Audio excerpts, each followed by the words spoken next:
Roberts. Roberts, yeah. Patrick Moore? Yeah, he's dead. He's not doing a lot of communicating these days. No, it's okay, it's okay. Any others that you can think of from your childhood that talk?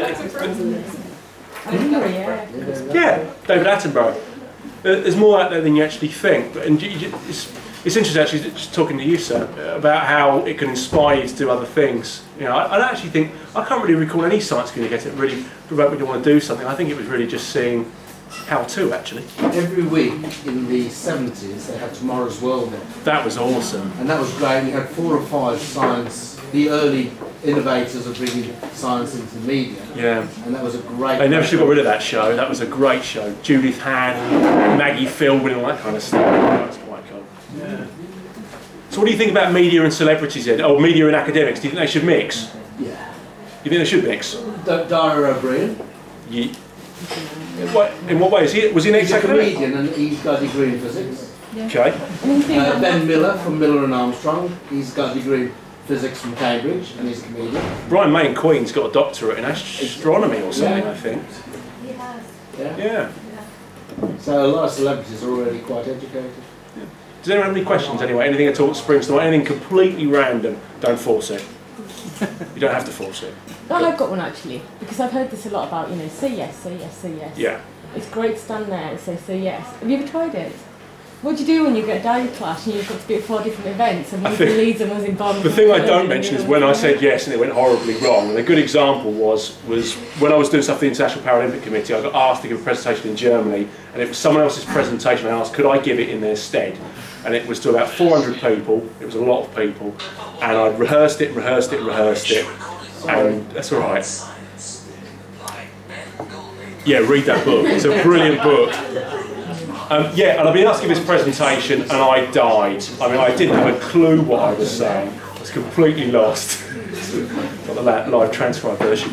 And that was where I said yes, and I shouldn't have done. Or like where I got misquoted. That was actually, being honest about it, was the Daily Echo, which was, I hope there's someone from the Echo here, is the worst newspaper I ever dealt with. I'd done stuff with the Telegraph, and they were really good because they're used to handling academics, and if they have to try and translate what we say in bad language and try and make it accessible to many people.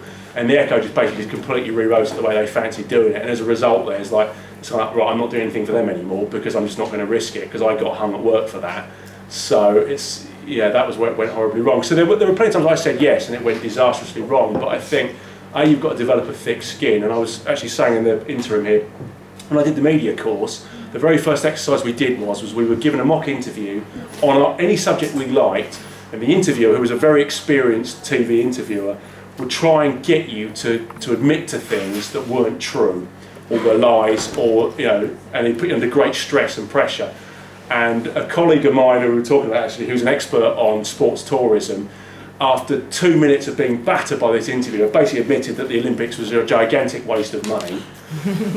When it was my turn, I confessed after 40 seconds that athletes were probably using performance-enhancing drugs all the time. It was all terribly unfair, and it all went on, and it was disastrous. And someone else basically admitted that something like the Isle of Wight was going to collapse into the sea, which wasn't even remotely true, but they were so under pressure that it was just like, whoa. So it was trying to get you to deal with being grilled and pumped time after time after time, trying to a bit of a Jerry Paxman style interview. And initially we were rubbish. By 2 days we were pretty sharp, but you have to practice it, and it's a bit like this. You have to practice being able to put yourself in front of people and assume the fact that if you crack a joke, only half the audience is going to laugh, the other half are going to think you're an idiot. Which is why I always say never put humour in a presentation, and not unless you're willing to take the fall with it. So there is kind of that as well. So that yes, it's great, but you've got to accept the fact that sometimes it's not going to go well. But your hit rate's going to be higher. It's like throwing mud at the wall. You'll have more failures, but you'll have more successes with it statistically. So why not? That's kind of how I look at it now. Anyone else? Another question. Sorry, how do you stop yourself being misquoted? I mean, you can say what you like, and if they're going to go and write what they like, how do you manage that? The things that we were taught was never give an interview to a newspaper or a radio station unless you agree beforehand what you're going to be asked and what you're going to say. So I did 2 radio interviews before the Olympics. One was to Talk Sport, and one was to BBC Radio Solent or something. And the first thing I asked them was saying, okay, I don't know what you asked me, but I want you to tell me now what questions you're going to ask. and what subjects are we not going to go into. So at the time I said, right, I'm not going to talk about Pistorius, so I'm not going to talk about one guy. I'll talk about bilateral amputees, I'll talk about single amputees, I'll talk about them as a type of disability, but I'm not going to focus on one guy. You go on that subject and the interview is over, basically, because the university at the time was worried about negative press anyway, and they were a bit wary about me doing it. Because again, media is one of those sort of things that I don't think academia is really ready for it, or they're not really comfortable with it, and they're worried about the negative impact of when it goes wrong. So it's kind of like, always agree up front what you're going to say, and write down on a piece of paper in front of you what are you going to cover, and stick to those two things about saying, oh, you know, you might say that, but however, I wrote that down just so I could drop it in once, just so I could get off the subject if I needed to. So that's one thing. You just write everything down and don't be pushed into anything. And if you don't like where you're going, say, I don't really want to go into that topic. And if they ask you, well, why not? Say, I don't know. I'm not an expert. And that's something else that we were taught. Don't be afraid to be able to share your shortcomings. If you don't know about when the world's going to end, then don't guess. Go with what you know. Don't go with what you don't know, because sooner or later it will come back and it will bite you in the ass. Yeah, we didn't film that bit, did we? We did film that bit. Okay. Cool. But they still misquoted you, so you followed all your rules, yeah, and you've given a statement. You're still at the mercy at of the end of the day, they're still twisting. At the end of the day, you see it every day in the press. Someone's always going to get misquoted. I think you've just got to accept that you won't work with that outlet do you again. back it out and write a correction, or do you just move on? I sent a message to them afterwards saying, don't ask me to do anything again, because I'm not going to do it. Right. Because I gave them a very detailed of what I want to cover, and I said, send me a proof of what you're going to publish before you put it up, and just let me check it through to make sure the facts are there, because it's a sensitive topic anyway, and that was why I got in trouble, because the story that came out of that was basically just glamorising something that shouldn't have really been glamorised in the first place. The last thing I want to do is start getting a load of soldiers' hopes up that I'm going to create something that's going to put them back in the field, because I can't. You know, but that's what the press want to hear, because it's the happy ending to the whole thing. But the reality is, I'm not that good. I'm just not ready for that. So know what your shortcomings are. So you can't actually say, send me proof of what you're going to print. I think it's Can you actually you always I mean, when I did stuff for the Telegraph, I got a proof back the same day, and there were errors on it, and you send it back to them, they send you a repeat back again. They're very professional. All the big papers generally are, unless you deal with a Sport or something, the Sun. You know.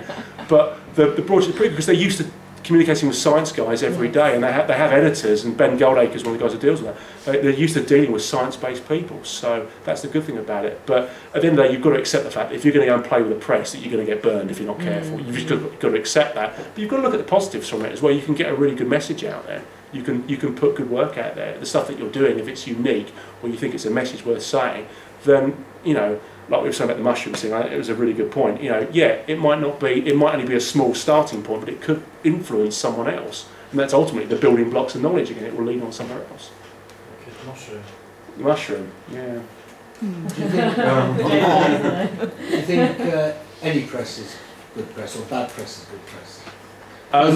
You've obviously that quote has got people talking, questioning, and maybe somebody will come up with something that will send the soldiers back. On the record, I'll tell you that I think you've got to be careful. I think bad press is bad for your career. If I tell you off the record, I think any press is good because it creates debate. And if you're strong enough to be able to steer what you're trying to do through the murky water, or if you do actually have the ability to correct. So if something bad goes out there, then you can still actually have media contacts yourself, that you can put the record straight yourself. You can try and control and influence what you're doing. I think, to be honest, when I mentioned about visibility, is it better to have visibility than truth? I think personally any visibility is better than nothing, because if you don't get anything out there, then no one's going to talk about it at all, at which point you're wasting your time.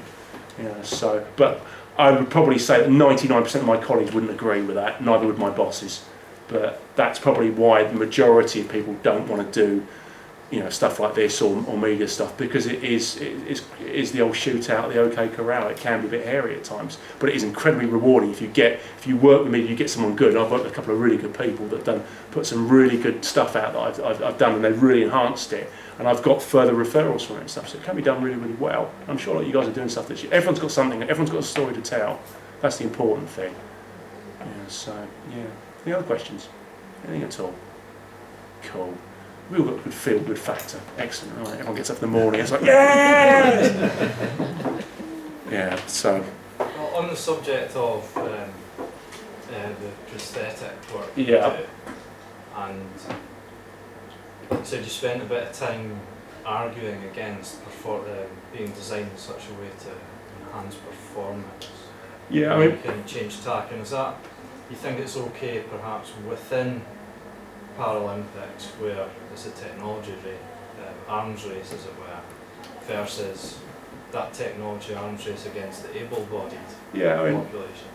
I think that's a really good point. However, as he brings that line out, no, I mean, I'm going to do a talk tomorrow night, and the talk I do tomorrow night is based on the one I gave last November. It's completely rewritten with me jumping around on spring shoes and things now, so it's different if you've seen it before, if you want to come. But going on to that point anyway, I'm going to go back to it rather than just going off on a tangent. Yeah, the argument I'm going to give tomorrow night, and I'll touch on it now, is whereby whether you do something that enhances one person's performance to give them the best possible chance of their own individual success versus the needs of the sport as a whole. And the need for an arms race happens in most kinds of sport we have. In fact, in Formula One, it's completely embraced. It's bread and butter and the backbone of the sport. It's what makes, and actually, we talk about mushrooms and things. Formula One, which is quite a very exclusive sport, has influenced so much in terms of transport engineering and transport innovation.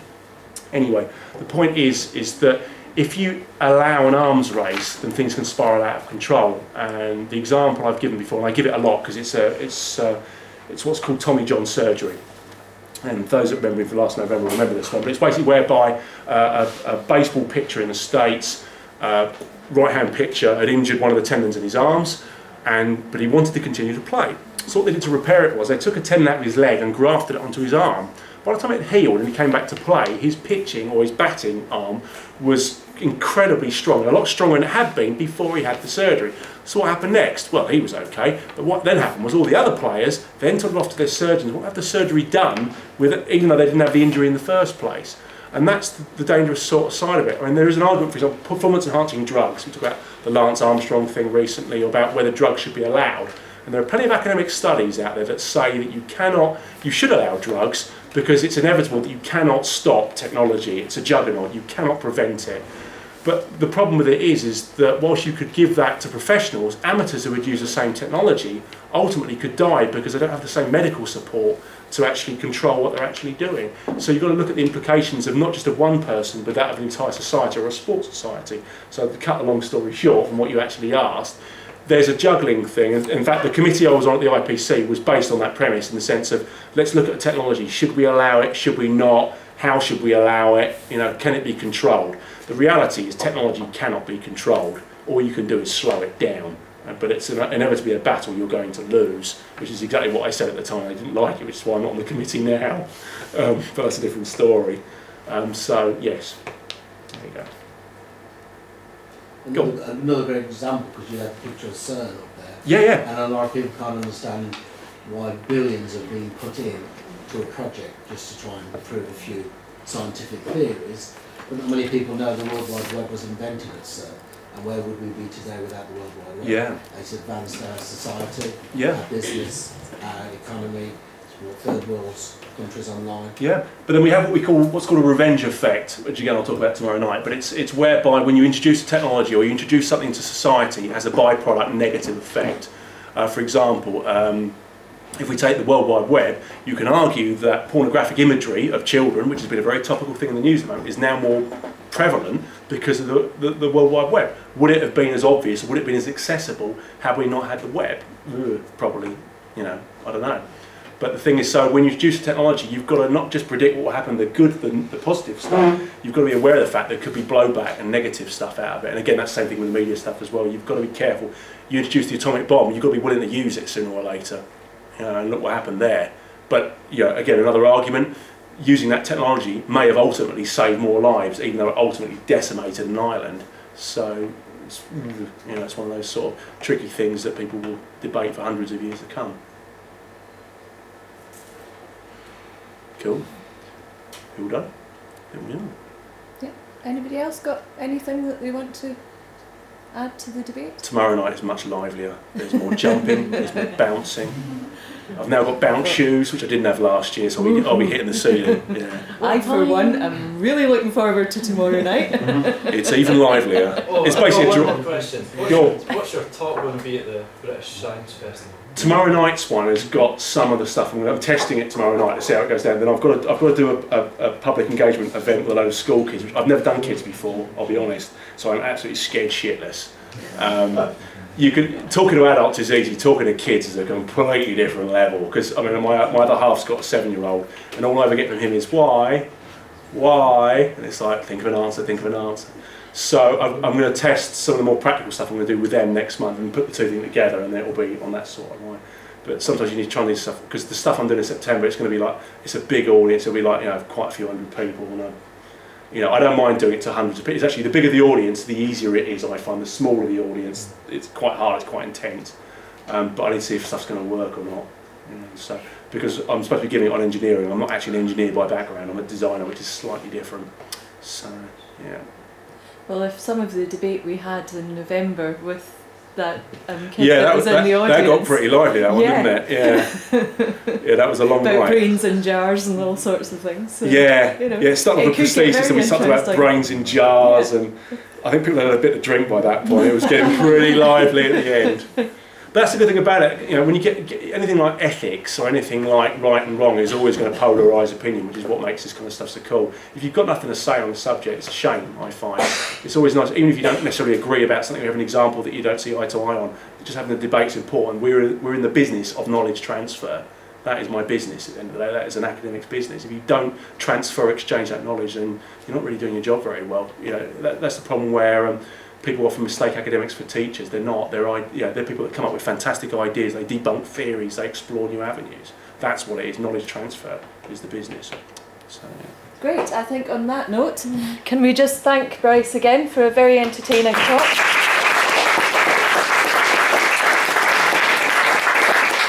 And I'd like to thank all of you for coming along, especially our visitors. And I hope we see some faces in the future at some of our Cafe Scientific events. Thank you very much. Cheers, guys. Thanks for coming down.